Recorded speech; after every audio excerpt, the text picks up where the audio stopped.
اچھے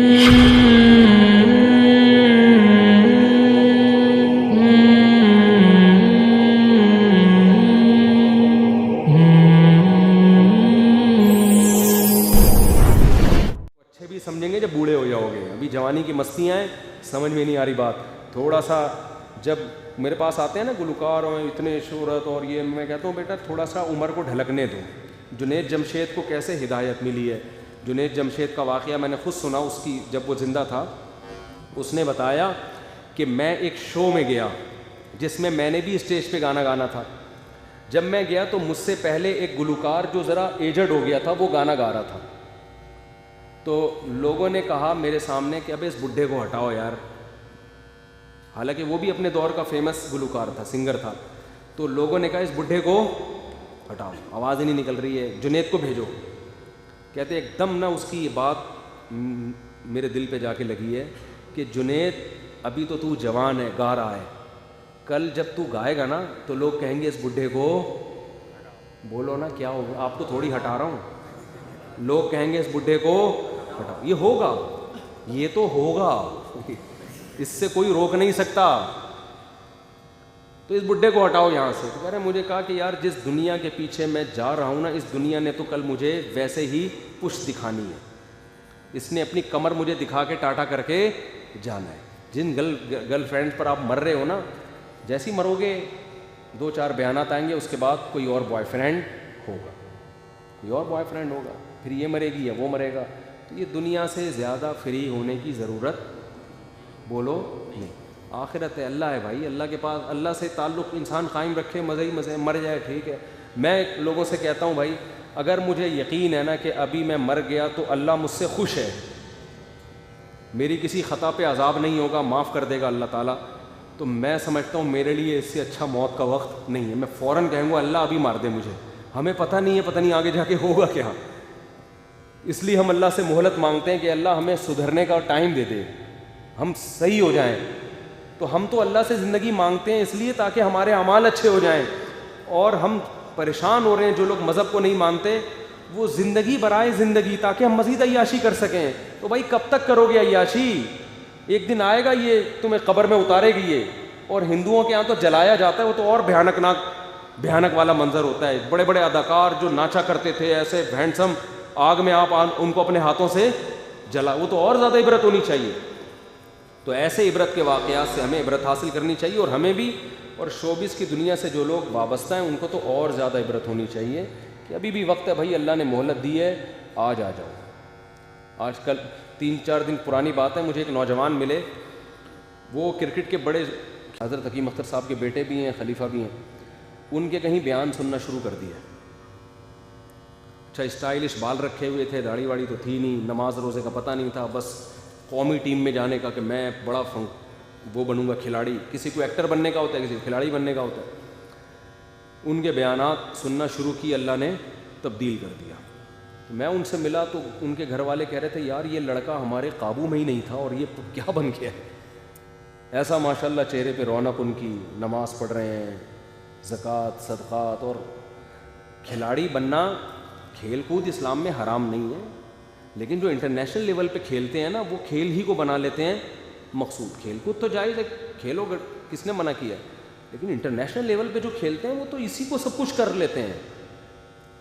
وہ کوئی انسانیت کی کوئی خدمت تھوڑی کر رہے ہیں. کھیل کود کر کے کیا خدمت کرو گے؟ کوئی ڈاکٹر خدمت کر رہا ہے, کوئی سائنٹسٹ خدمت. اس لیے ہم نہیں کہتے کہ کھیل کود کو اپنا پیشہ بناؤ, کوئی اور کام کرو. تو دیکھو ایک آدمی ابھی ترقی کی بلندیوں کو پہنچنے والا تھا, لیکن اس کی کھوپڑی میں بات آ گئی کہ اس ترقی کے بعد آگے زوال بھی. جنید جمشید کی موت کتنی اچھی ہوئی تھی. اگر وہ سنگر ہوتا, اس کے جنازے پہ لوگ آتے اتنے. گلوکار, آپ جن لوگوں کی فلمیں شوق سے دیکھتے ہو نا, جن کے ڈانس شوق سے دیکھتے ہو, مرنے کے بعد آپ بھی نہیں پوچھ رہے ہوتے ان کو. میں نے تو دیکھا ہے لوگوں کو جو بڑے بڑے ایکٹروں پہ مر رہے ہیں, بڑے بڑے سنگروں پہ مر رہے ہیں, تو بھائی جانا اب ان کے جنازے میں چلا, کہہ رہا ہے بھائی چھوڑو, اس نے کون سا آخرت کے لیے کیا تھا, مزے کے لیے کیا تھا, تو ہو گئی, شہرت مل گئی, بس ختم. جنازے پہ بھی لوگ نہیں آ رہے ہوتے. تو جنید جمشید اگر سنگر ہو کے مر جاتا, کتنے لوگ آنے تھے جنازے پہ, لیکن اس نے تبلیغی جماعت میں وقت لگایا.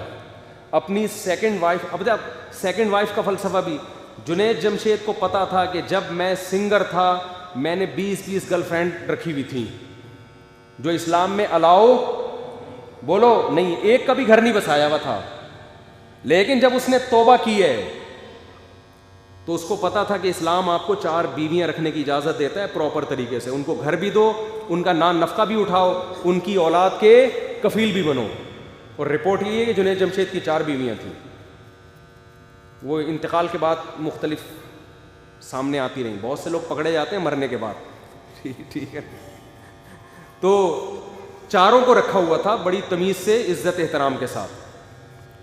تو بیوی کو انسان، اچھا اسی وائف کے سیکنڈ وائف کے ساتھ وہ تبلیغ جماعت میں چترال کی طرف گئے ہوئے تھے اللہ کے راستے میں. تو اللہ کے راستے میں جہاز گر گیا. قیامت کے دن کتنے فخر سے کہہ سکتے ہیں کہ اللہ میری کسی گرل فرینڈ کی باہوں میں موت نہیں آئی، میرے مرنے کے بعد میری کسی گرل فرینڈ کا تعزیتی بیان نہیں آیا کہ آج میں ایک اچھے بوائے فرینڈ سے محروم ہو گئی ہوں. بیویوں کا بیان آیا کہ اچھے شوہر سے محروم ہو گئی، اور اللہ کے راستے میں موت واقع ہوئی ہے. نبی صلی اللہ علیہ وسلم نے فرمایا انما الاعمال بالخواتیم او کما قال صلی اللہ علیہ وسلم. آپ کی زندگی کتنی اچھی گزری ہو، دیکھا یہ جاتا ہے کہ آخری وقت آپ کا کیسا ہے. اب آپ برے تھے، موت سے پہلے توبہ کر لی، نیک بن گئے، تو اللہ آپ کی پرانی زندگی نہیں دیکھیں گے. کون سی زندگی دیکھیں گے؟ آخری. اگر آپ برے تھے، اگر آپ اچھے تھے اور آخر میں برے ہو گئے تو اللہ آپ کی پرانی اچھائیاں نہیں دیکھیں گے، موت سے پہلے آپ کون سی لائف گزار رہے تھے. تو جنید جمشید نے جیسی بھی لائف گزاری، کتنی اچھی موت آئی ہے. تبلیغی جماعت میں دین کی تبلیغ کے لیے، اللہ کو راضی کرنے کے لیے نکلے ہوئے، اور جہاز گرا. مرنا تو بھائی سب نے، کوئی جہاز گر کے مرے گا، کوئی فالج سے مرے گا، کوئی کسی طرح سے مرے گا. لیکن دنیا یاد کر رہی ہے جنازے میں کتنے لوگ تھے، پاؤں رکھنے کی جگہ نہیں تھی جنازے میں. بزبان حال جنازہ کہہ رہا تھا کہ عاشق کا جنازہ ہے ذرا دھوم سے نکلے. اللہ کے عاشق کا جنازہ دھوم سے نکلنا چاہیے.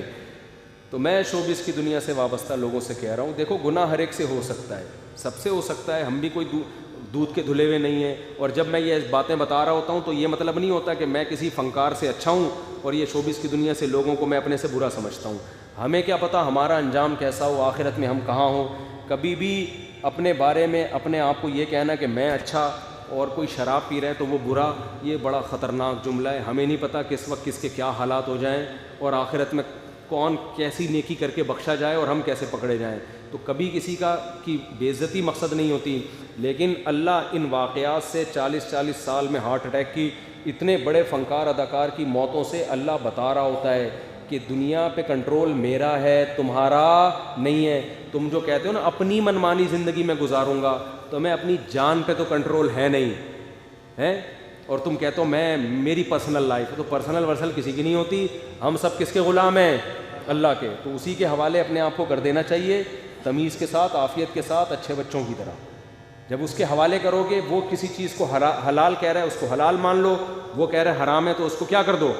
حرام مان. تو وہ اس شوبز کی دنیا میں جو بے حیائی ہو رہی ہے اللہ اس کو پسند نہیں کرتا. ان اللہ لا یامر بالفحشاء، قرآن کہہ رہے اللہ کبھی بے حیائی کا حکم نہیں دیتا. اسلام میں حکم یہ ہے لڑکی بالغ ہو جائے، اس کا کوئی بوائے فرینڈ نہیں ہے، اس کا شوہر ہوگا. وہ اپنے ماں باپ کے گھر سے کہاں جائے گی؟ شوہر کے پاس. اور شوہر کو کہہ رہی ہے، مرد کو کہہ رہی ہے بالغ ہو جاؤ، کوئی گرل فرینڈ نہیں ہونی چاہیے آپ کی. آپ کو جب دل میں عورت کی طرف جانے کی خواہش پیدا ہو، نکاح کر کے عزت کے ساتھ اپنے باپ کی بہو بنا کے اس کو گھر میں لے کر آؤ. اس کے علاوہ کوئی تیسرا راستہ آپ کے پاس نہیں ہے. شوبز کی دنیا سے وابستہ لوگ اس راستے کے علاوہ تمام راستوں کو اختیار کرنے کی اپنے عمل سے لوگوں کو ترغیب دیتے ہیں. تو عبرت کی بات ہے. اللہ تعالیٰ ہمیں موت سے پہلے عبرت نصیب فرمائے. وقت بہت زیادہ ہو گیا ہے، پھر انشاءاللہ باقی سوالات اگلے